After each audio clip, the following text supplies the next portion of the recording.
Grabe yung pisikalan ng dalawang kupunaan parehong ayaw magpatalo. Hype na hype si RJ Abarrientos. Nakahiga na sa ere, pumasok pa. Inulit na naman ni Brownlee ang magical shot. Game 3 quarterfinals, bakbakang Barangay Ginebra kontra Meralco Bolts. Magawa nga bang may extend ng Meralco Bolts ang quarterfinals o tatapusin na ba ng Barangay Ginebra? So first quarter nga mga chong, maganda yung panimula para sa Barangay Ginebra. 4 straight points sa pangunguna ni Maverick at Scotty. Pero 7 straight points ang isinagot ng Meralco Bolts, Allen Durham at Bong Quinto sa painted area. Pero itong si Maverick maagang kumukonekta, corner 3-point shot. Aktibo naman itong si Japet sa loob ng painted area. Ganda pa ng setup sa kanya dito ni Brownlee. 6 na puntos agad kay Japet. 2-point lead para sa Barangay Ginebra. 5-minute mark, palitan lang ng puntos. Dinadaan ng Meralco sa loob ng painted area.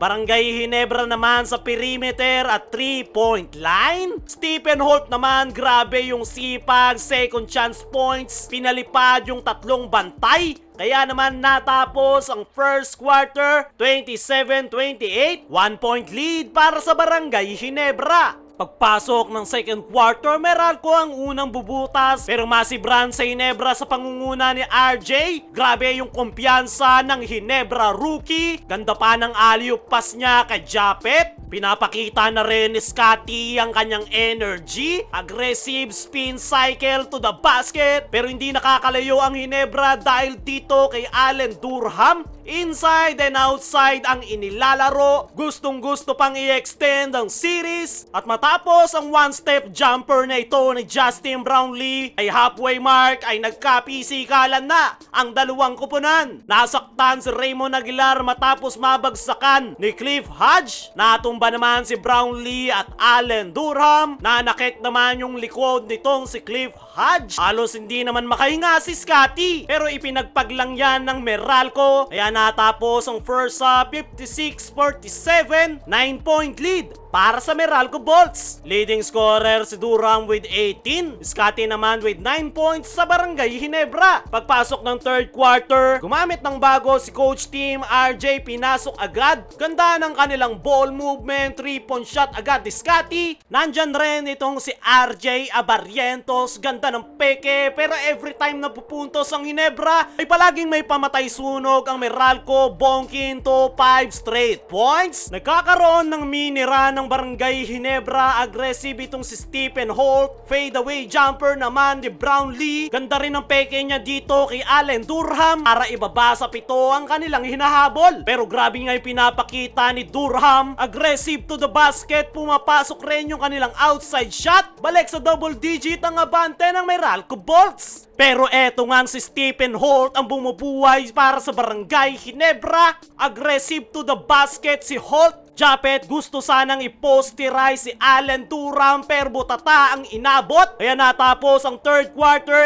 81-74. 7-point lead para sa Meralco Bolts. Pagpasok ng fourth and final quarter, turnover si Brownlee, puntos ng Meralco. Pero itong si Stephen Holt agresibo pa rin. 9-minute mark, Justin Brownlee versus Allen Durham. Show na naman. Inulit na naman ni Brownlee yung kanyang magical shot. This time sa 4-point area. Baba na lang sa isang abante ng Meralco Bolts. Big time after big time shot, palitan na yung dalawang kupunan. Parehong mainit ang outside shot. Hype na si RJ Abarrientos dahil sa kanyang crucial basket. Nandyan rin si Stephen Holt sa kanyang long 2-point shot. 3-point lead para sa Barangay Ginebra. Umuulan na ng 3-point shot sa Barangay Ginebra. At ganun lang mag-a-advance ng Ginebra sa semifinals.